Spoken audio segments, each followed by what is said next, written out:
네, 안녕하세요. 저는 오늘 Regression and SVM 세션에 맡게 된 12기 응용통계학과 최준식이라고 합니다. 네, 우선 목차는 다음과 같고요. 머신러닝의 소개로 시작해서 서머리로 세션을 마무리하도록 하겠습니다. 네, 첫 번째는 Introduction to Machine Learning입니다. 네, 머신러닝을 알기 전에 우선 인공지능에 대해서 한번 알아봐야 되겠는데요. 간단하게 생각하면 숫자와 연산기호 버튼만 눌러서 자동으로 값을 계산해주는 계산기도 일종의 인공지능이라고 볼 수 있습니다. 인간이 매번 필요할 때마다 일일이 직접 계산하지 않아도 자동으로 계산을 도와주기 때문이죠. 그러나 이러한 자동화 프로그램은 예전부터 있었고 그땐 인공지능이라고도 부르지 않았죠. 따라서 계산기의 경우는 저기 보이시는 넓은 의미의 인공지능의 정의에 국한된다고 볼 수 있습니다. 요즘 회자되는 인공지능은 바로 좁은 의미의 인공지능인데요. 딥러닝을 기반으로 인간의 행동을 자동화해주는 어떤 프로세스라고 생각하시면 되겠습니다. 네, 이제 머신러닝의 정의를 살펴보면 규칙을 일일이 프로그래밍하지 않아도 자동으로 데이터에서 규칙을 학습하는 이런 알고리즘을 연구하는 인공지능의 한 분야라고 생각하시면 됩니다. 그렇다면 딥러닝은 무엇이냐 하냐면 인공신경망으로 이루어진 모델을 활용해서 기계가 의사결정에 필요한 특징을 데이터로부터 알아서 추출하고 어떤 최종 판단을 내리는 머신러닝의 한 방식이라고 생각하시면 됩니다. 즉 인공지능 안에 머신러닝이 있는 것이고 머신러닝 안에 딥러닝이 있는 것이죠. 네. 데이터의 형태에 따라 한번 설명을 드리면 전통적인 머신러닝 기법은 주로 정형 데이터를 다룬다고 보시면 되겠습니다. 저희가 이제 엑셀표는 많이 다뤄봤잖아요. 그렇게 엑셀표로 정리되는 어떤 테이블 데이터를 생각하시면 되겠습니다. 또 의사 결정에 필요한 데이터를 사람이 정리해 기계에 알려주면 기계는 이 정보를 토대로 어떤 판단이나 예측을 하게 됩니다. 반면 딥러닝은 주로 비정형 데이터를 다루는데 비정형 데이터란 지정된 방식으로 정리되지 않은 정보를 말합니다. 간단히 말하자면 이미지, 비디오, 음성 또는 텍스트, 문서 등이 되겠죠. 네, 지금까지는 어떤 머신러닝의 배경과 간단한 개념에 대해 알아봤는데요. 이제 제너럴라이제이션, 즉 일반화에 대해 한번 알아보겠습니다. 저희 오른쪽에 보이는 그림을 보시면 다양한 나무 그림이 있죠. 우리가 이 그림들을 나무라고 너무나도 당연하게 인식할 수 있는 이유는 어렸을 때부터 어떤 갈색 기둥에 초록색의 잎들이 달려있는 물체를 계속 봐왔고 우리는 뇌에서 이를 나무라고 배워왔기 때문입니다. 머신러닝도 마찬가지입니다. 어떤 여러 나무 사진 데이터를 입력하면 컴퓨터는 스스로 나무의 특징들을 학습하고 새로운 나무 사진을 보았을 때도 그 사진이 나무라고 판단할 수 있어야 합니다. 네, 즉 일반화는 이렇게 학습된 모델이 훈련 데이터를 넘어서 새롭고 보이지 않는 데이터에 대해 정확하게 예측할 수 있는 능력을 말합니다. 모델이 훈련 데이터에 대해서만 높은 성능을 보이는 게 아니라 실제 세계의 어떤 다양한 데이터에도 잘 작동해야 하는 것이 일반화의 핵심이라고 보시면 됩니다. 머신러닝이 일반화를 달성하기 위해선 과적합과 과소적합이라는 이 두 가지 중요한 개념을 이해하고 관리해야 되는데요. 네. 우선 과적합이란 학습 모델이 학습 데이터에 지나치게 잘 맞춰져서 새로운 데이터에 대해 일반화하는 능력이 떨어지는 현상을 말합니다. 저희가 예를 들어 시험 공부를 할 때 개념 공부를 하지 않고 족보만 외워간다면 학습 데이터는 완벽하게 학습을 한 것이지만 시험이 어떤 족보의 유형과 아예 다른 유형으로 나온다면 성적이 좋지 않겠죠. 이처럼 일반적인 추세를 포착하는 데 실패한 결과를 내는 경우를 과적합이라고 합니다. 이는 복잡한 모델에서 자주 발생하는데 복잡한 모델은 많은 매개 변수를 갖고 있어서 더 미묘한 패턴을 학습할 수 있지만 이로 인해 학습 데이터에 특화되어 새로운 데이터에 대한 예측 능력이 떨어질 수 있습니다. 그 다음은 과소적합인데요. 과소적합은 모델이 학습 데이터의 중요한 특성을 충분히 학습하지 못해서 성능이 떨어지는 현상을 말합니다. 간단한 모델의 경우 과적합의 위험은 적겠지만 과소적합의 발생 위험은 많겠죠. 그래서 과적합을 방지하기 위한 방법으로 정교화가 있는데요. 뒤에서 설명하도록 하겠습니다. 네, 즉 지금까지의 내용을 정리하면 머신러닝의 학습 과정은 훈련 데이터를 머신러닝 알고리즘에 적용해서 학습시켰고 이렇게 모델을 만들게 됩니다. 이 모형에 새로운 데이터를 적용해서 결과를 예측하게 되는데요. 이러한 과정의 가장 중요한 목표는 일반화 성능을 높이는 것이고 높은 성능을 위해 과적합에 항상 유의해야 된다는 점입니다. 네, 이제 본격적으로 머신러닝의 종류에 대해 알아보도록 할 텐데요. 머신러닝은 학습하려는 문제의 유형에 따라 나뉘게 됩니다. 크게 지도학습, 비지도학습, 강화학습 등으로 나눌 수가 있는데요. 비지도 학습과 강화 학습의 경우에는 추후 있을 세션에서 자세하게 다뤄질 예정이고 오늘 세션에서는 지도 학습에 집중해서 설명드리도록 하겠습니다. 네, 우선 지도 학습은 말 그대로 정답이 있는 데이터를 활용해서 데이터를 학습시키는 것을 말합니다. 입력값 x가 주어지면 입력값에 대한 정답, 즉 어떤 레이블이 있겠죠. 그 y를 주어서 학습시키는 것이고 또 이 모델을 통해 나온 예측값과 레이블 간의 차이, 그걸 저희는 이제 로스라고 하죠. 이 로스를 반영해서 모델을 업데이트하게 되는 것이고 여러 번 학습을 거쳐서 이 로스 값이 가장 작은 모델이 선정된다고 보시면 됩니다. 네, 이제 지도학습은 크게 분류와 회귀로 나뉘게 되는데요. 간단하게 정리하면 예측하려는 타깃이 수치라면 회귀 문제이고 범주가 타깃이면 분류 문제가 되게 됩니다. 분류 문제의 가장 대표적인 예시가 스팸 메일을 탐지하는 것이죠. 이 경우 입력 데이터는 어떤 이메일 메시지가 될 것이고 목적은 스팸 또는 스팸이 아닌 것으로 분류를 하는 것이겠죠. 머신러닝 알고리즘은 이 각 이메일이 스팸인지 또는 스팸이 아닌지 정답을 붙여놓은 학습 데이터로 훈련이 되고 이 훈련된 모델은 새롭게 전송된 메시지가 스팸인지 아닌지 자동으로 분류할 수 있게 됩니다. 네, 이 경우도 보시면 분류 문제에 해당하겠죠. 나 우울해서 빵 샀어라는 문장의 감정을 긍정 또는 부정의 이진 분류를 통해서 최종적으로 부정이라는 감정을 도출하게 됩니다. 네, 이번 예시는 시계열 데이터인데요. 2019년부터 2021년까지의 실제 어떤 물건의 가격 데이터를 통해서 저희가 이제 내년 2026년에는 어떨지 예측해 볼 수도 있겠죠. 이 문제가 바로 회귀 문제에 해당합니다. 네, 그래서 정리하자면 지도학습은 반드시 정답, 즉 레이블이 필요한 것이고 예측하고 싶은 변수의 특성에 따라 분류와 회귀 문제로 나뉜다는 것을 알아보았습니다. 네, 지금까지는 오늘의 주제인 리그레션의 SPM을 이해하기 위해서 필요한 어떤 선행 지식들을 알아보았고요. 이제 본격적으로 리그레션에 대해 설명하도록 하겠습니다. 네, 우선 회귀 분석에서 회귀가 어떤 뜻일지에 대해서부터 설명드리려고 하는데요.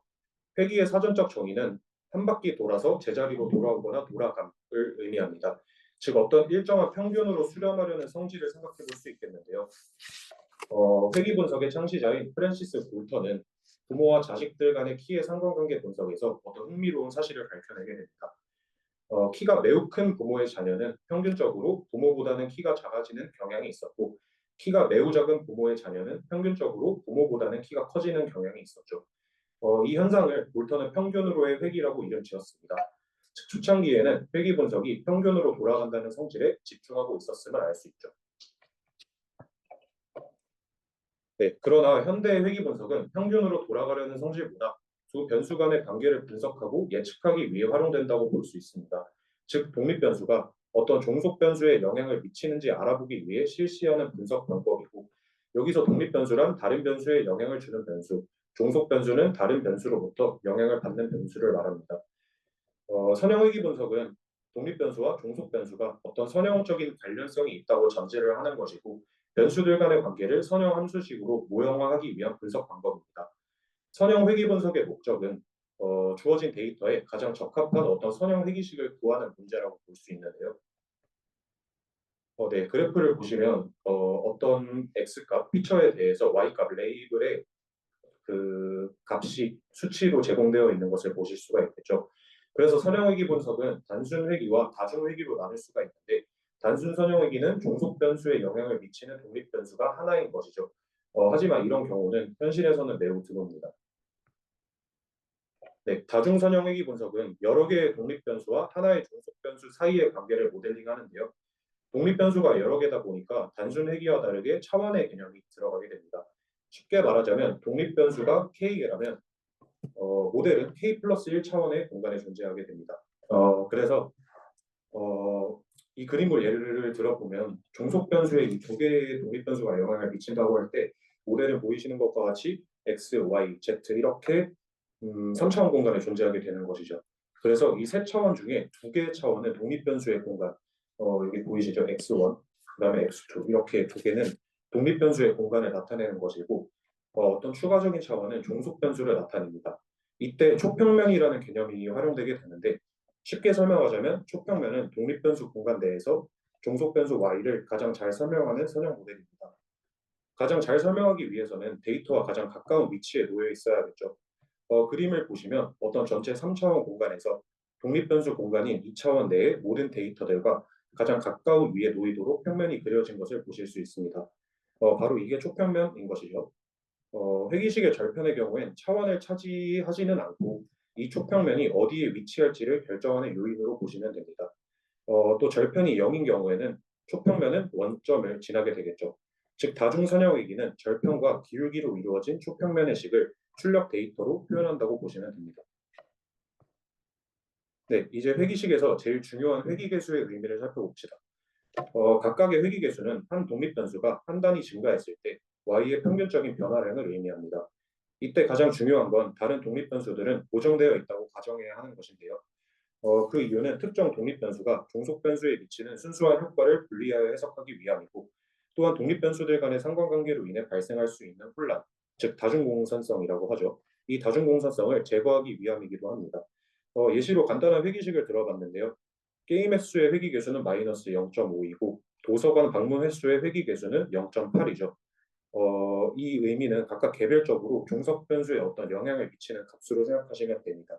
그래서 예시를 들어보면 한 달간 게임 횟수가 어떤 1 단위, 즉 1회겠죠. 이 1회 증가할 때마다 성적은 평균적으로 0.5점씩 감소한다고 보시면 됩니다.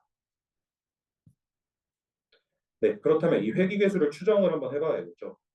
회기계수 이 베타라고 하죠, 보통. 이 베타를 추정하는 방법에는 대표적으로 다음 두 가지를 들 수가 있는데요. 첫 번째는 OLS, 바로 최소 제곱법입니다.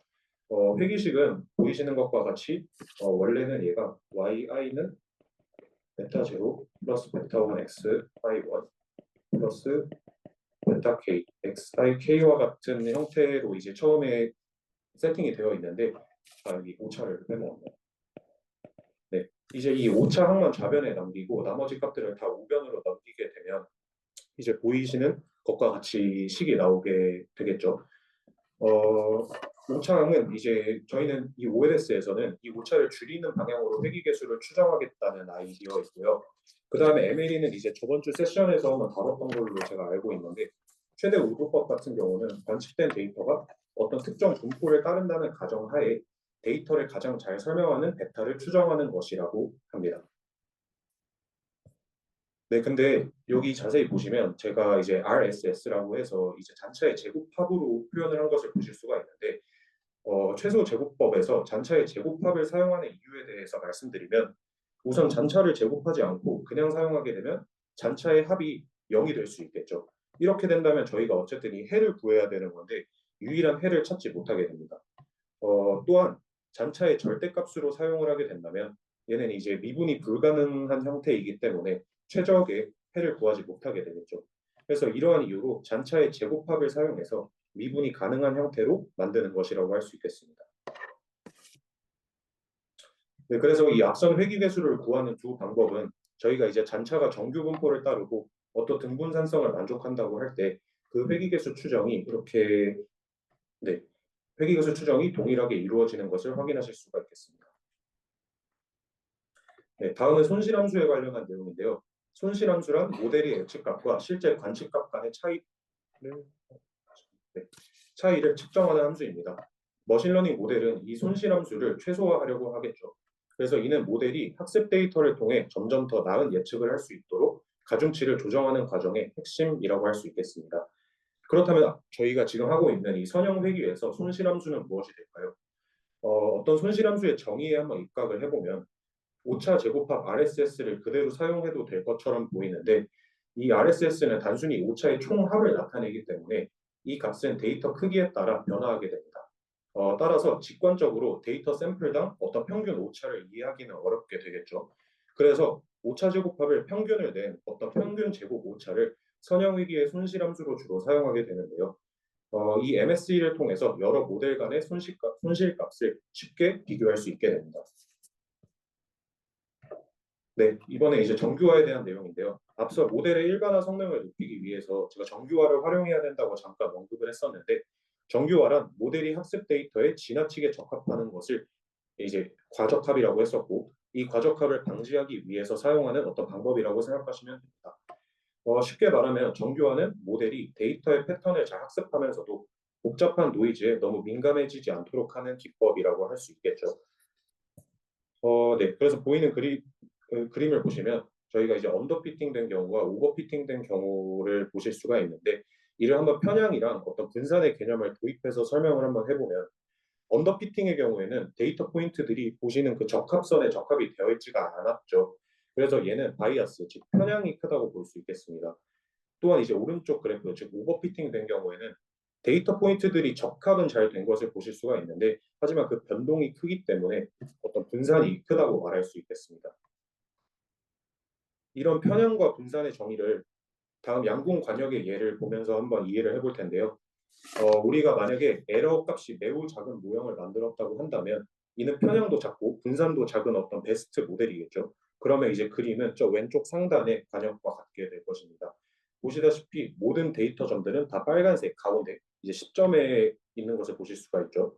근데 여기서 만약에 분산이 증가하게 된다면 데이터 포인트들이 많이 흩어지게 되겠죠. 반대로 이제 뭐 편향이 증가하게 된다면 흩어지진 않겠지만 관역의 중앙, 즉 10점과는 좀 멀어지는 결과가 나오겠죠.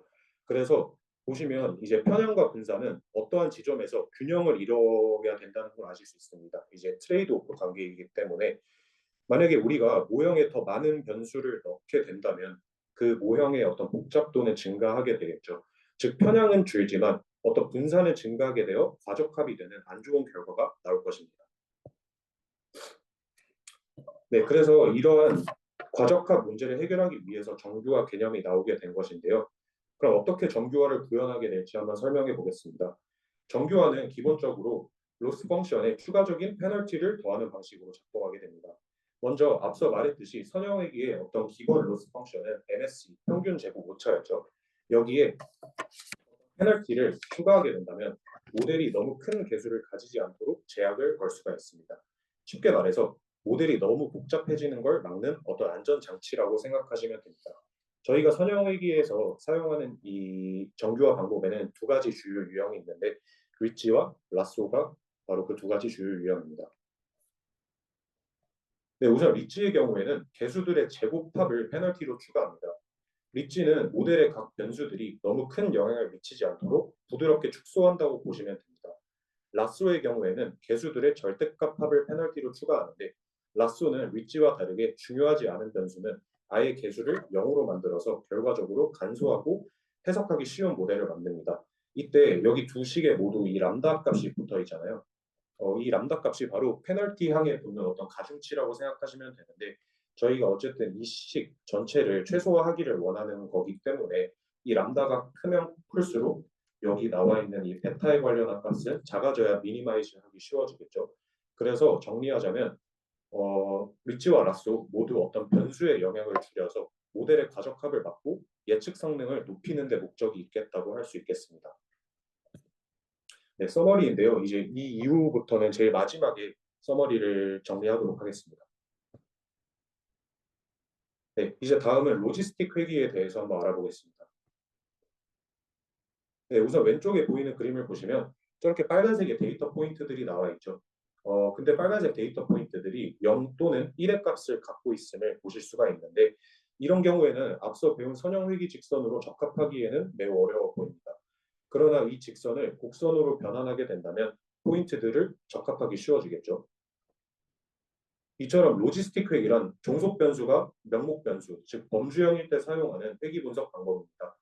데이터가 어떤 범주에 속할 확률을 0에서 1 사이의 값으로 예측을 해주고 그 확률에 따라서 가능성이 더 높은 범주에 속하는 것으로 분류해 주는 것이죠.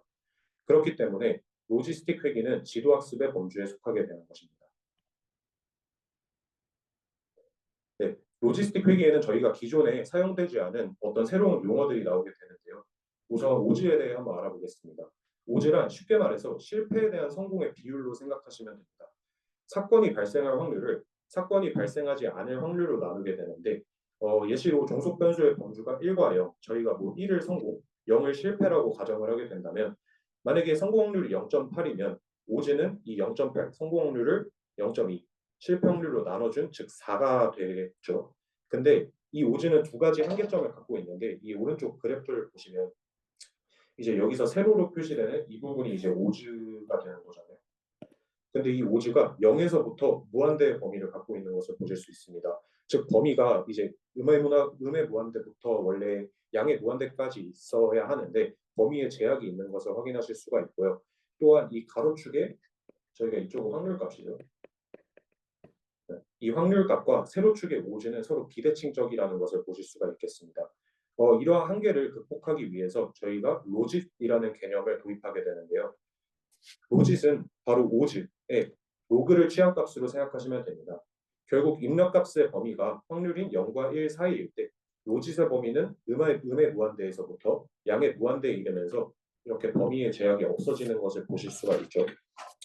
또한 0.5 또는 0.5를 기준으로 이쪽이 대칭인 것도 확인하실 수가 있겠습니다. 즉 로짓 함수는 어떤 확률 공간을 선형 공간으로 변환한다고 생각할 수 있는데요. 네, 그래서 이 로짓에서 더 발전돼서 나오는 개념이 바로 로지스틱 함수입니다. 로지스틱 함수는 쉽게 말하면 로짓 함수의 어떤 역변환이라고 생각하시면 됩니다. 즉 로짓 값을 다시 확률 P로 변환한다고 생각하시면 되는데 제가 앞서 이 로짓에서는 어떤 확률 공간을 선형 공간으로 변환한다고 했었죠. 근데 이제 그래서 이 보이시는 ln 1-p분의 p는 가중치와 입력 변수의 선형 조합으로 표현될 수가 있겠죠. 확률 P에 대해서 변환을 하게 되면 최종 로지스틱 함수가 도출되게 되는데 시그모이드 함수와 그 개형이 똑같은 걸 확인하실 수가 있습니다. 시그모이드 함수에 대해 간단하게 설명드리면 저렇게 기울어진 S자 형태의 곡선을 시그모이드 함수라고 하고요. 저 시그모이드 함수의 이제 대표적인 예시가 저희가 보고 있는 이 로지스틱 함수가 되는 것이죠. 그래서 로지스틱 함수는 최종적으로 정리를 하자면 선형 회귀를 이제 시그모이드 함수와 결합한 어떤 형태라고 보실 수 있겠습니다. 네, 그래서 로지스틱 회귀의 목표는 입력 데이터 X에 대해서 출력 Y가 주어진 확률을 가장 잘 설명하는 모델을 만드는 것이라 할 수 있겠습니다. 즉, P, Y가 X, W를 최대화하는 어떤 이 가중치 W를 찾는 것이 목적이라고 할 수가 있겠죠.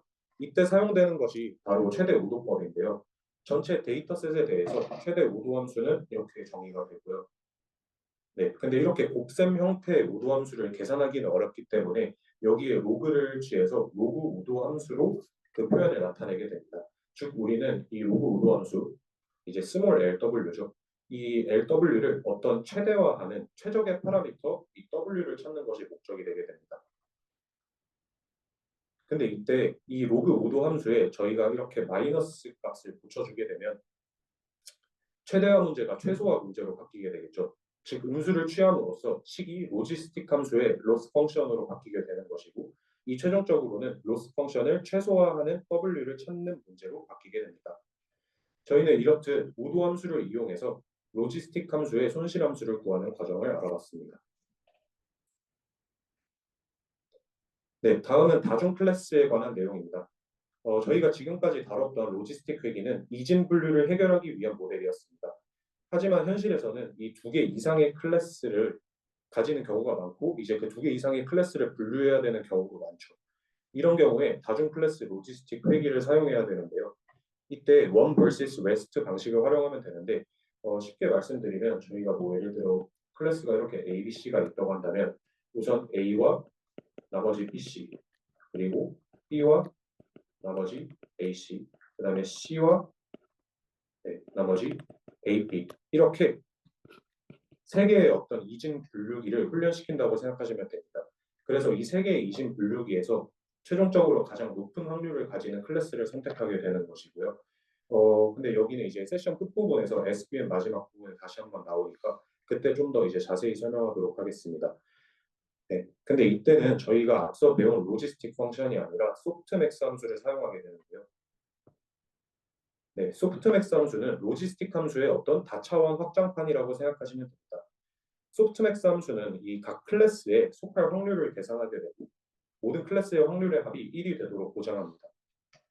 소프트맥스 함수의 작동 방식을 그림으로 한번 설명을 해보면 여기 이제 들어가는 입력값 같은 경우는 각 클래스에 해당하는 로직 점수라고 생각하시면 됩니다. 이때 이 소프트맥스 함수는 각 로직값 yi, 즉 2, 1, 0.1 이 세 개에 대해서 어떤 지수값을 계산하게 되는데 이 지수 계산을 통해서 큰 값일수록 더 큰 영향을 주고 작은 값은 상대적으로 그 영향이 줄어들게 됩니다. 최종적으로 이제 2에 해당하는 확률은 0.7이 나오고 1에 해당하는 확률은 0.2, 그다음에 0.1에 해당하는 확률은 0.1이 나오는 것을 보실 수가 있고요. 즉 소프트맥스 함수의 어떤 본질은 이 점수를 확률로 변환해 준다고 보시면 되겠습니다.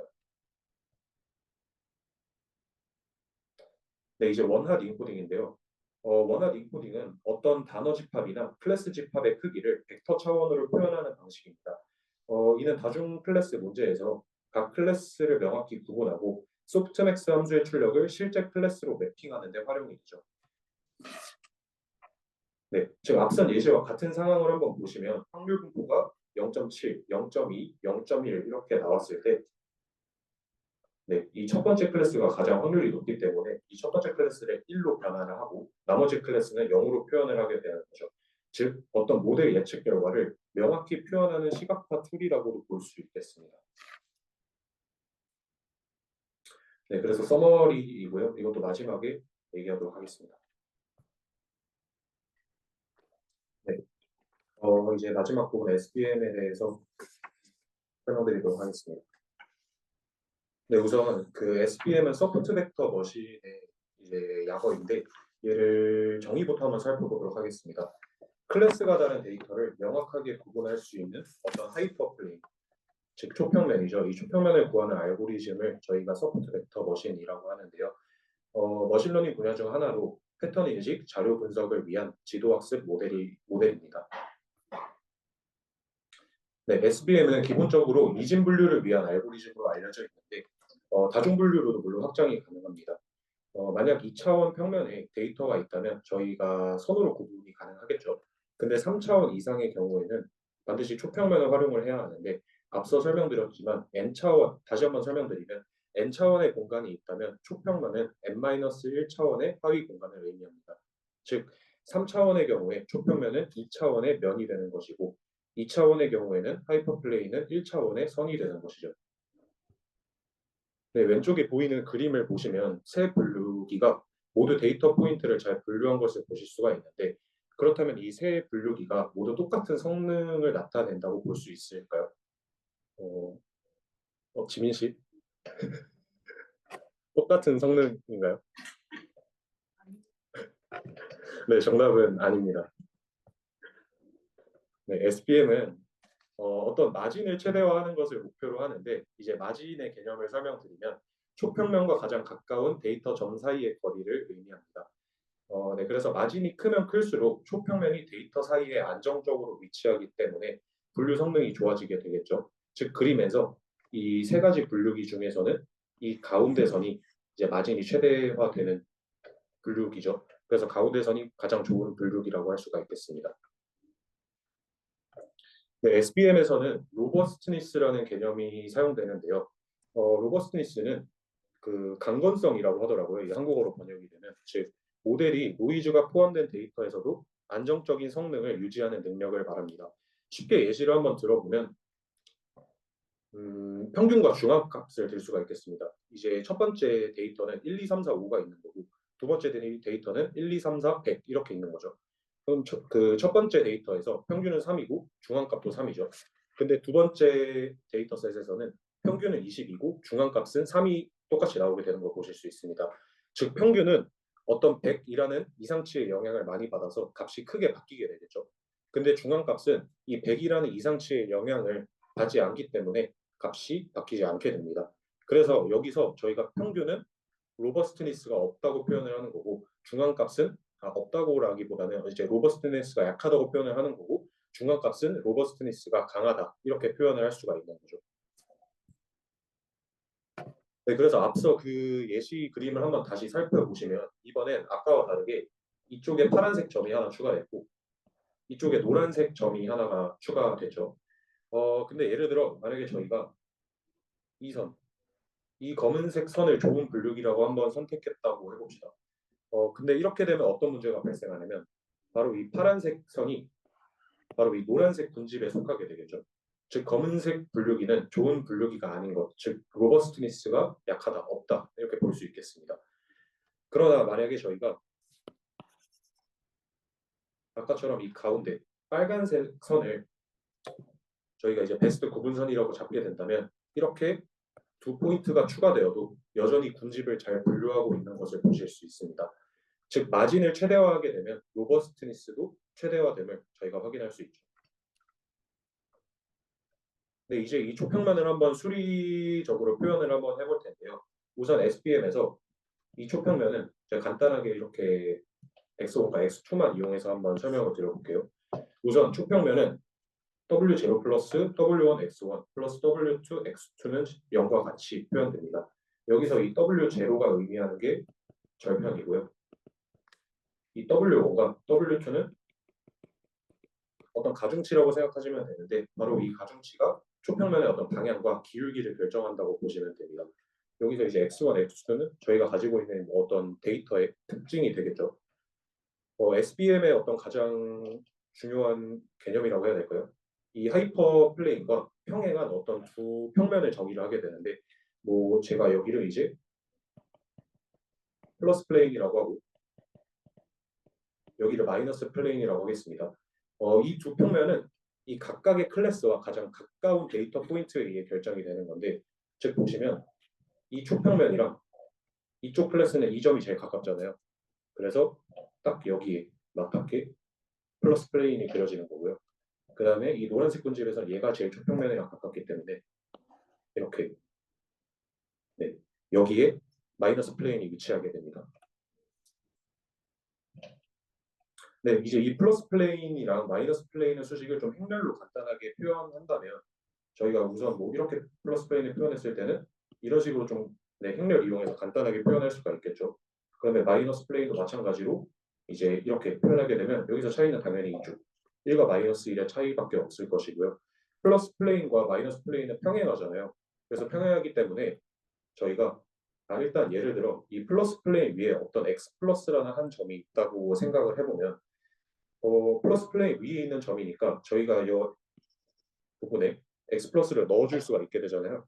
그래서 뭐 w 트랜스포즈 x 플러스 플러스 b는 1이라고 표현할 수가 있게 됩니다. 근데 지금 보시면 x 플러스는 제가 플러스 플레인이랑 마이너스 플레인이 서로 평행하기 때문에 저희는 이 x 플러스를 어떤 x 마이너스 얘는 마이너스 플레인 위에 한 점이겠죠. x 마이너스에서 어떤 이렇게 이만큼 평행 이동됐다고 한번 표현을 해 보겠습니다. 그러면 이 식을 이제 여기 x 플러스에 넣어줄 수가 있게 되겠죠. 그러면 저희가 WT 이거는 이제 전개를 한 건데 W 트랜스포즈 x 마이너스 플러스 이제 b는 그냥 있게 되고 이제 여기는 전치가 한 번 더 되잖아요. 그래서 람다는 그냥 나오고 W는 트랜스포즈로 한번 나오게 되고 이제 마지막 그냥 W가 나오게 되면 이런 식으로 이제 수식이 마무리되는 것을 보실 수가 있는데 여기서 한번 이 부분에 집중을 한번 해보겠습니다. 네, 이 부분 값이 뭐가 나오게 될까요? 정음 씨, 이 부분은 뭘로 표현이 되나요? 그죠? 왜냐면 어, 여기 이게 마이너스 플레인 위에 한 점이잖아요. 그러면 이제 여기서 저희가 아까 W 트랜스포즈 X 마이너스 플러스 B는 마이너스 1로 정의를 했으니까 이 부분을 그대로 마이너스 1로 바꿔줄 수 있게 됩니다. 그래서 얘를 마이너스 1로 바꿔줘서 얘는 그대로 이제 들어가는 거고 최종적으로 그럼 어떤 값이 나오게 되냐면 람다는 W 트랜스포즈 W분의 2 이런 결과가 나오게 됩니다.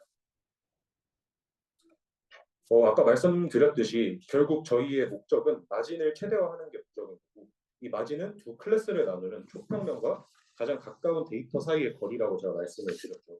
그래서 어, 이렇게 x 플러스와 x 마이너스 사이의 어떤 디스턴스라고 표현을 해봤는데요. 앞서서 이 x 플러스가 x 마이너스에서 어떤 람다 w만큼 평행 이동한 것이라고 했으니까 이런 식으로 표현을 할 수가 있게 되는 거고 그럼 여기서 x 마이너스가 지워지게 되겠죠. 그래서 결국 식은 이 람다 w의 어떤 L2 노름이 되는 거죠. L2 노름의 정의는 뭐 벡터의 어떤 유클리드 거리를 나타낸다고 보시면 됩니다. 즉 벡터의 길이를 측정한다고 생각하시면 되는데 여기서 이제 밑에 어떤 P 놈이 있을 때 여기 이제 2를 집어넣으면 돼요. L2 노름을 구할 때는. 그러면 식이 람다의 WTW의 제곱근의 곱한 형태로 이제 도출이 되게 되고요. 근데 저희가 앞서서 람다를 네, 여기서 보이는 것과 같이 W 트랜스포즈 W분의 2로 구해놨잖아요. 그래서 그거를 그냥 여기 이렇게 대입만 해준 겁니다. 그러면 결과적으로는 네, W 트랜스포즈 W의 제곱근을 취한 것분의 2로 표현이 되겠죠. 근데 이 값은 다시 네, 어떤 W의 L2 노름으로 정의가 되는 거죠. 그래서 저희는 이 목적 함수가 2를 어떤 W의 L2 노름으로 나눈 형태로 목적 함수가 변경되는 것을 보실 수 있겠습니다. 저희는 이 마진을 최대화하는 이 W를 구하는 것이 목적인데 이때 이 식을 최대화한다는 것은 여기 하나 빠졌는데요. 즉 얘를 역수를 취하게 되면 어떤 2분의 WL2 노름을 최소화하는 문제로 이제 바뀌게 되잖아요. 근데 이때 보시면 여기 WL2 노름은 제곱근 형태로 표현이 되기 때문에 저희가 제곱근이 이제 계산이 어려운 단점이 있죠. 그래서 계산상의 편의를 위해서 여기도 이제 2가 들어가야 되고요. 얘를 제곱을 붙여줘서 이 2분의 1 WL2 노름의 제곱의 형태로 목적 함수를 변경하게 됩니다. 그래서 계산상의 편의를 위해서 이렇게 목적 함수를 변경하게 되면 이제는 그냥 제곱근을 안 씌우고 그냥 제곱을 한 형태로 표현이 되기 때문에 이전보다는 계산 편의성이 많이 향상된 것을 보실 수가 있죠. 네, 근데 SPM은 일단 기본적으로 데이터를 선형으로 분류하려고 합니다. 근데 하지만 모든 데이터가 항상 선형적으로 분류되지는 않죠. 그래서 이런 경우에는 어떤 오분류, 즉 오류율이겠죠. 이 오류율을 허용하면서도 분류 성능을 유지하는 방법이 필요한데요. 이때 도입되는 개념이 바로 슬랙 변수입니다. 그림을 보시면 이 파란색 점이 원래는 이 클래스 A, 즉 파란색 군집에 속해 있었어야 됐잖아요. 근데 지금 현재 상태는 이 노란색 군집으로 잘못 분류가 된 것을 확인하실 수 있습니다. 이때 저희가 이 슬랙 변수를 뭐로 정의를 하는 거냐면 얘가 원래 속해 있어야 할 클래스가 여기잖아요. 아까 여기를 저희가 플러스 플레인으로 정의를 했었고 네. 이 초평면, 즉 원래 있었어야 했던 이 초평면이랑 오분류를 일으킨 이 점이죠. 이 점 사이의 거리, 이만큼을 바로 슬랙 변수, 슬랙 변수로 정의하게 됩니다. 그래서 슬랙 변수는 저렇게 크 사이라는 기호로 정의를 하고요. 그래서 다시 말씀드리면 자신이 원래 속해 있어야 할 클래스의 서포트 벡터를 지나면서 분류 초평면과 평행한 초평면과 어떤 오분류를 일으키는 이 데이터까지의 거리라고 정리할 수 있겠습니다. 그래서 원래 앞서서 오분류를 생각하지 않았을 때 목적 함수가 딱 여기까지였잖아요. 그래서 이제 여기서 슬랙 변수까지 고려를 하게 되면 이 항을 더해주게 되는데 슬랙 변수 앞에 지금 보시면 네, 이 C라는 값이 하나 붙었잖아요. 이 C가 뭐냐면 바로 마진이랑 오분류 간의 어떤 트레이드오프를 조정하는 하이퍼 파라미터로 보시면 됩니다. 그래서 슬랙 변수를 통해 오분류된 데이터에 어떤 페널티를 부여한다고 보시면 되는데요. 앞서 나온 리치 라쏘아의 그 람다 있었잖아요. 그 람다랑 좀 비슷한 개념이라고 생각하실 수 있겠습니다. 네, 그래서 여기서 만약에 C 값을 높게 설정하게 된다면 결론적으로 SPM도 지금 이 식을 다 최소화해야 하는 거잖아요. 그러면 이 값을 줄이려고 하겠죠. 오분류율을 줄일 수밖에 없게 되는 거니까 이런 경우를 저희가 바로 하드 마진 분류라고 합니다. 그럼 오류율이 줄어들 테니까 모든 데이터를 정확히 분류하려고 시도하겠죠. 그러나 이렇게 된다면 좀 이상치에 매우 민감해진다는 단점이 있을 수 있습니다. 그래서 저희가 이번에는 C값을 좀 낮게 설정을 해보면 보시는 그림과 같이 좀 네, 오분류율이 어느 정도는 하드마진 분류에 비해서는 올라간 이제 단점은 있으나 초평면이 데이터 전체를 좀 잘 일반화하도록 설정이 됩니다. 즉 제일 중요한 것은 이 마진의 크기와 오류 사이에서 균형을 이룬다는 점이고요. 그래서 이러한 경우를 소프트 마진 분류라고 하게 됩니다. 네, 이제 지금까지의 내용을 이제 좀 수리적으로 한번 모델링을 해볼 텐데요. 앞서서 이제 초평면은 다음과 같은 식으로 네, 아까는 이제 2차원에서만 말씀을 드렸는데 이번에는 이제 P차원에서 형성되는 어떤 초평면을 정의를 한번 해보겠습니다. 그러면 어쨌든 목적 함수는 똑같습니다. 아까랑. 그래서 이쪽에 이제 여전히 네, 슬랙 변수가 고려되고 있는 것을 보실 수가 있고요. 이때 제약 조건이 나와 있는데 이 제약 조건은 네, 데이터를 올바르게 분류하고 가능한 한 이 마진 바깥쪽에 위치, 즉 정확히 분류를 하려는 거죠. 가능한 한 마진 바깥쪽에 위치시키려는 어떤 조건으로 생각하시면 됩니다. 즉 저희가 SBM을 학습한다는 것은 어떤 제약 조건이 있는 최적화 문제를 푸는 것과 같다고 보시면 되겠습니다. 제약 조건이 있는 최적화 문제를 푸는데 사용되는 방법이 바로 라그랑주 네, 승수법, 멀티플라이어로 표현되어 있죠. 네, 라그랑주 승수법인데요. 라그랑주 승수법이란 제약이 있는 최적화 문제에서 목적 함수로 제약을 옮김으로써 제약이 없는 문제로 변환하는 것을 의미하는데 이게 되게 어렵더라고요. 그래서 우선 오늘 그 목적은 그냥 좀 이 라그랑주 승수를 제일 간단한 예시를 들어서 이해하는 게 중요하다고 제가 생각을 해서 네, 간단하게 한번 설명을 드려보겠습니다. 우선 저희가 1번으로 어떤 최적화하려는 함수가 있겠죠. 그걸 뭐 예를 들어 fx, y 이렇게 표현이 된다고 하고 그리고 제약 조건이 있다고 말씀드렸습니다. 그래서 뭐 예를 들어 뭐 gx, y는 0 이런 형태의 제약 조건이 있다고 해봅시다. 그럼 이때 라그랑주 승수법은 뭐냐면요. 이제 뭐 L을 이렇게 표현을 하고 이 최적화하려는 함수에 제약 조건을 더하는 거예요. 그때 이 앞에 어떤 파라미터가 붙게 되는데 이 파라미터가 저희가 바로 라그랑주 승수라고 부르는 거고요.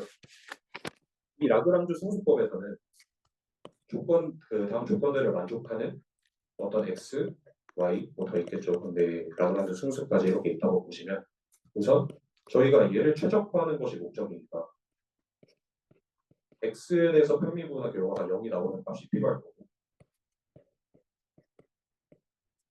y에 대해 편미분한 값이 0이 되는 값도 필요하겠죠. 즉 어떤 목적 함수의 기울기에 관련한 정보가 이제 드러나는 것이고요.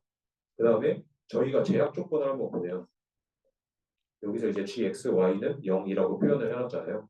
그러면 gxy는 0을 만족해야 되는데 이 gxy는 이 라그랑주 수수법 식에서 보시면 얘를 람다에 대해 미분하게 되면 결국 얘만 남게 되잖아요. 근데 얘가 이제 0이 돼야 되는 거고 이 제약 조건에 의해서 그래서 결국 얘를 네, 람다로 편미분했을 때 저희는 그 제약 조건이 나오게 되는 거 보실 수 있고 처음 조건에서 얘는 0이라고 정의를 해놨기 때문에 이런 식으로 최종적으로 조건을 만족해야 된다고 볼 수 있습니다. 그래서 이제 이 부분을 좀 쉬운 예시로 한번 설명을 드려보면 네, 저희가 fxy를 어떤 x제곱 플러스 y제곱으로 한번 둘게요. 그때 제약 조건을 뭐로 둘 거냐면 x 플러스 y 마이너스 1은 0, 뭐 이런 식으로 한번 두도록 하겠습니다. 그러면 앞서 설명드렸던 것처럼 라그랑주 함수를 정의할 수 있게 되잖아요. 그러면 라그랑주 함수는 x, y에 이제 라그랑주 승수가 또 하나의 파라미터로 들어간다고 말씀드렸고 결국 원래의 목적 함수에 어떤 람다를 곱하고 거기에 제약 조건을 곱하는 이런 형태로 이제 라그랑주 함수가 만들어지는 것을 보실 수 있습니다. 그러면 이제 이 라그랑주 함수에 대해서 다음 조건들이 만족되도록 값을 찾아봐야겠죠. 그래서 얘를 먼저 x에 대해 미분하게 되면 2x 플러스 람다는 0, 이 값을 찾아야 되겠죠. 그 다음에 y에 대해 한번 미분하게 되면 2y 플러스 람다는 0이 되죠. 그럼 마지막으로 저희가 제약 조건에 의해서 이 라그랑주 승수로 미분을 했을 때 이제 여기만 남게 되니까 x 플러스 y 마이너스 1은 0이 되게 됩니다. 그럼 이제 이 방정식을 푸는 거는 매우 쉬워지잖아요. 왜냐면 여기서 람다가 마이너스 2x가 나오고 여기서 람다가 마이너스 2y가 나오고 그 다음에 여기서 네, 이제 여기서 결국 그래서 x는 y가 도출되게 되죠. 서로 같으니까. 그 다음에 이제 x 플러스 y 마이너스 1은 0을 만족하는 거를 얘를 이용해서 구해주면 결국 EX-1은 0이 나오니까 X는 2분의 1, Y는 2분의 1 이렇게 나오게 되는 겁니다. 그래서 결국 이 X, Y 나온 걸 원래 저희가 구하려고 했던 목적 함수에 대입을 해서 구해주게 되면 네, 최종적으로 2분의 1이 그 최소값으로 나온다는 것을 확인하실 수가 있죠. 그래서 결론적으로 저희가 원래 이렇게 제약이 있던 걸 라그랑주 승수를 이용해서 목적 함수에 최종적으로 이 제약 조건을 더한 함수인 라그랑주 함수로 변환을 해주면서 제약 조건을 처리한 것을 확인하실 수가 있습니다. 네, 그래서 좀 쉬운 예시로 이 라그랑주 함수에 대해서 예시를 들어봤고요. 그래서 저희는 이제 다시 원래대로 돌아가서 이 SBM의 이 목적 함수, 이 최적화 문제를 풀기 위해서 라그랑주 함수를 아래에 보이시는 것과 같이 적용하게 됩니다. 이때 새롭게 추가되는 변수가 보시면 이 알파 i랑 베타 i가 되게 되는데 이 알파 i는 여기 보이시는 이 첫 번째 제약 조건에 관련한 라그랑주 승수로 보시면 되고요. 그 다음에 여기 있는 이 베타 i는 여기 보이시는 이 슬랙 변수 그 사이에 대한 라그랑주 승수가 되게 됩니다. 네, 그래서 SBM의 최적화를 위해서 어떤 라그랑주 함수는 다음 조건에 만족해야 되겠죠. W, B, 여기 W, B. 네. 그 사이에 대해서 L의 편미분 값이 0이어야 하고 그 다음에 앞서 말씀드렸던 제약 조건들이 있고 이 제약 조건들을 반드시 만족을 해야 되게 됩니다. 그래서 이 라그랑주 함수를 각각에 대해서 편미분을 하게 되면 다음과 같이 결과가 나오게 되는데 결국 여기서 저희가 주목해야 될 거는 결국 저희가 아까 이 W를 최적화하는 게 가장 큰 목적이었잖아요. W에 대한 편미분을 하게 되면 W에 관련한 식은 이 라그랑주 승수 알파 그 다음에 얘는 어떤 X는 데이터 포인트 되죠. 그 다음에 Y는 저희가 예측하려는 이 클래스 라벨. 그래서 결국 이 W에 대해서 편미분을 하게 되면은 어떤 라그랑주 승수 알파, 그 다음에 데이터 포인트 X, 클래스 라벨 Y만 남게 되는 것을 확인하실 수가 있고요. 결국 이 W는 이 서포트 벡터에 의해서만, 즉 이 X, Y에 의해서만 결정되고 더 이상 앞서 있던 이 제약 조건들을 지니지 않음을 확인할 수가 있습니다. 그래서 이처럼 이 라그랑주 승수법을 적용하면 SBM이 가지고 있었던 어떤 복잡한 제약 조건을 효율적으로 처리해서 최적화를 진행한다고 볼 수가 있겠습니다. 네, 이제 그 다음 내용은 논리니어 SBM인데요. 제가 앞서 말씀드렸던 것처럼 SBM은 기본적으로 선형 수평면을 활용을 해서 데이터를 분리를 한다고 했었죠. 근데 때로는 데이터 포인트들이 어떤 선형적으로 분리가 안 될 때가 있습니다. 왼쪽 그림을 보면 저렇게 세 가지 군집이 나와 있는데 아무리 이제 직선을 그려도 분류가 되지가 않겠죠, 얘네가. 그래서 이렇게 곡선 형태로 그려주게 된다면 분류가 잘 될 수가 있겠죠. 그래서 어, 선형 SBM으로 분류하지 못하는 경우에는 데이터 차원을 직접 증가시키면 선형으로 분류될 수는 있습니다. 그래서 뭐 이건 이제 저희가 매핑 펑션이라고 하는 건데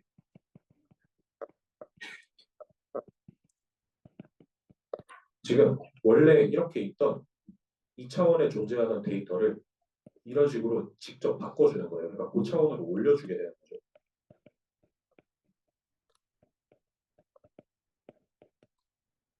네, 이렇게 데이터 차원을 직접 증가시키면 여기서 보이시는 것 같이 이번에는 선형 초평면을 활용해서 데이터를 분류를 할 수가 있게 되죠. 근데 이렇게 데이터 차원을 증가시키면 이 각 차원의 조합과 연산이 좀 기하급수적으로 증가한다는 어떤 계산 복잡도 문제가 발생하게 됩니다. 그래서 이때 이 차원을 직접 증가시키지는 않고 이 문제, 차원 증가의 문제점을 해결하기 위해서 저희가 사용하는 게 바로 여기 나와 있는 커널 트릭인데요.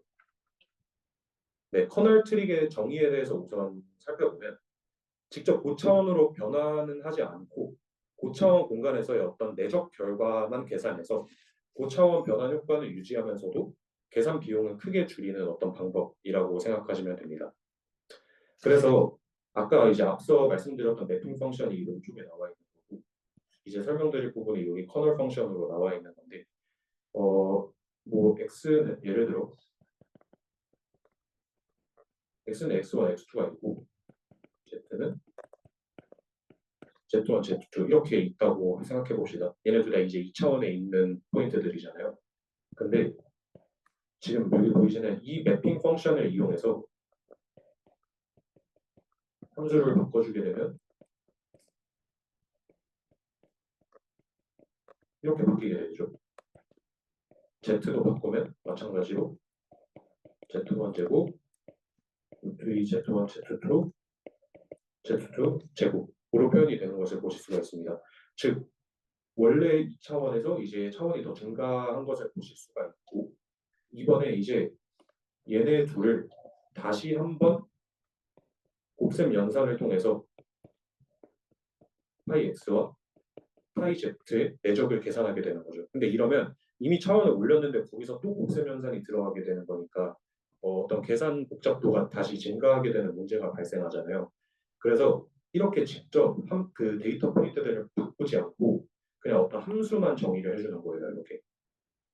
그래서 함수만 커널 펑션으로 정의를 하게 된다면 여전히 데이터 포인트들은 그대로 2차원에 있으면서 고차원 공간에서 계산한 내적과 동일한 값을 반환하긴 하지만 그 데이터 포인트들의 차원을 직접 올려주는 것은 아니라 좀 간접적으로 계산만 하게 도와주는, 좀 어떻게 보면 비용 소모가 주는 거죠.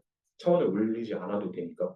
그래서 이 커널 함수로 고차원 내적 계산을 대체하게 된다고 보시면 됩니다. 네. 그래서 뭐 대표적인 커널 함수로는 뭐 선형 함수, 다항 함수, 가우시안 함수, 뭐 시그모이드 함수 이렇게 다양한 종류들이 있는데요. 어떤 커널 함수의 장점으로는 비선형 데이터 처리가 가능하다는 점이 있겠고, 또 이렇게 다양한 여기 말고도 이제 더 다양한 커널 함수들이 많은데 다양한 커널 함수가 존재하기 때문에 좀 선택의 유연성이 있겠죠. 근데 이제 단점으로는 여전히 그 아예 해결이 안 되는 오버피팅의 문제, 복잡한 커널 함수를 사용하는 경우에 특히 오버피팅의 문제가 좀 더 발생할 위험이 있겠죠. 네, 이제 멀티클래스 SBM에 관련한 내용인데요. 앞서 말씀드렸다시피 SBM은 이진 분류를 위한 알고리즘이라고 했습니다. 근데 현실에서는 이 두 개의 클래스로 분류를 하는 경우보다는 두 개 이상, 즉 더 많은 클래스로 분류를 하게 되는 경우가 많죠. 그래서 이러한 문제를 해결하기 위해서 SBM을 좀 확장해서 멀티 클래스 SBM으로 활용을 하게 되는데, 아까 말씀드렸던 게 원 vs 웨스트 방법 잠깐 말씀드렸었는데 이게 이제 다시 여기 멀티 클래스 SBM에서 나오게 됩니다.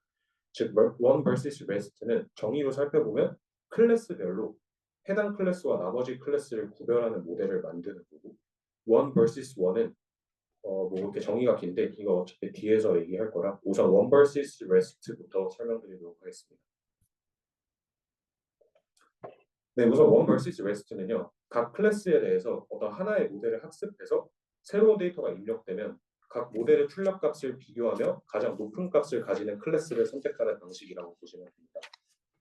네, 그림을 보시면 이렇게 세 개의 클래스가 있죠. 각각 이제 뭐 x가 여기서 뭐 22, 33, 2에 해당하는 포인트는 클래스를 1로 하고 뭐 66, 45는 2로, 90, 81은 뭐 3으로 이렇게 분류를 해놓은 상태입니다. 이렇게 하면은 원 vs 레스트 방식에서는 이렇게 세 개의 이진 분류기를 학습하게 됩니다. 그래서 여기 F1 X가 0.2가 의미하는 건 뭐냐면 어떤 새로운 데이터 X가 입력이 됐을 때 라벨이 1로 나올 확률이 0.2로 계산되었다는 것을 의미하게 됩니다.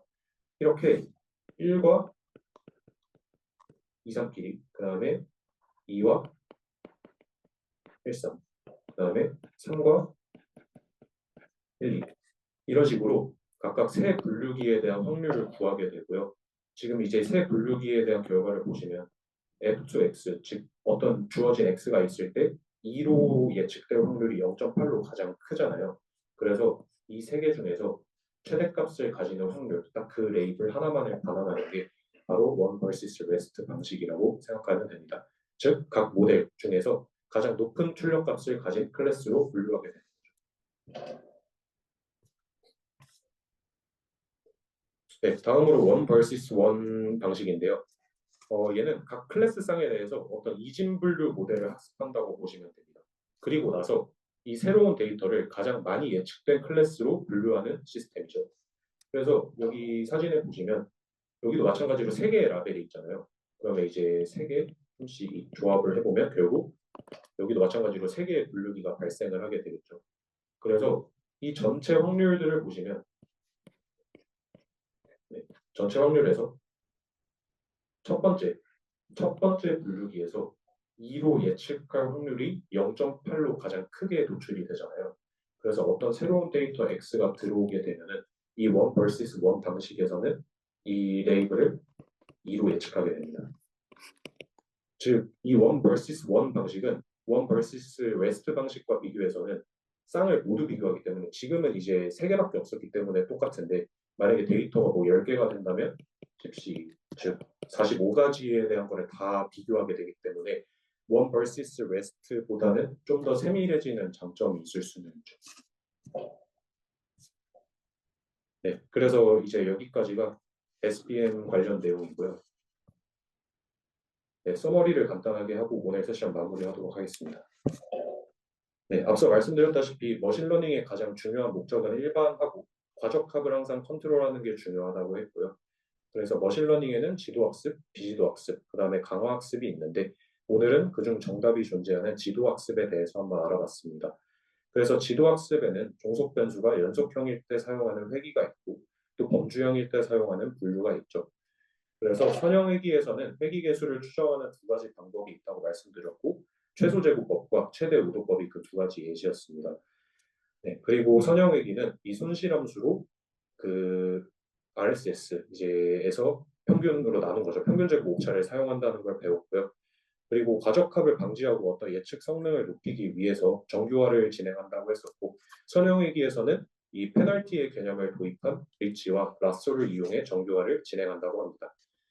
네, 그리고 종속 변수가 이제 0과 1 이런 식으로 범주형 클래스일 때는 로지스틱 회귀를 사용한다고 했었고 로지스틱 함수는 선형 회귀와 시그모이드 함수의 결합 형태임을 저희가 알아봤습니다. 또한 다중 클래스 로지스틱 회귀에서는 소프트맥스 함수를 이용하였고 이를 원핫 인코딩을 통해서 가시적으로 표현하는 것도 알아봤습니다. 네, 마지막 SBM의 아이디어는 어떤 마진을 최대화하면서 일반화 성능을 높이려고 하는 거였고 제약이 있었기 때문에 이 제약이 있는 최적화 문제를 풀기 위해서 네, 저희가 라그랑주 승수법을 이용해서 제약을 없애면서 결국 최적화된 W를 구할 수가 있었죠. 네, 그리고 뭐 비선형 SBM은 그 데이터 차원을 직접 증가시키게 되면 계산 비용이 이제 증가하게 되기 때문에 직접 데이터 포인트를 바꾸기보다는 이제 커널 트릭, 즉 커널 함수를 정의해서 그렇게 보이는 것처럼만 해주는 거죠. 직접 변환을 하지 않고 그렇게 차원의 저주를 해결하고자 함을 알아봤습니다. 네, 뭐 마지막에 그 멀티클래스 SBM도 있었고요. 네, 그래서 네, 오늘 내용은 여기까지고요. 네, 이상으로 마치도록 하겠습니다.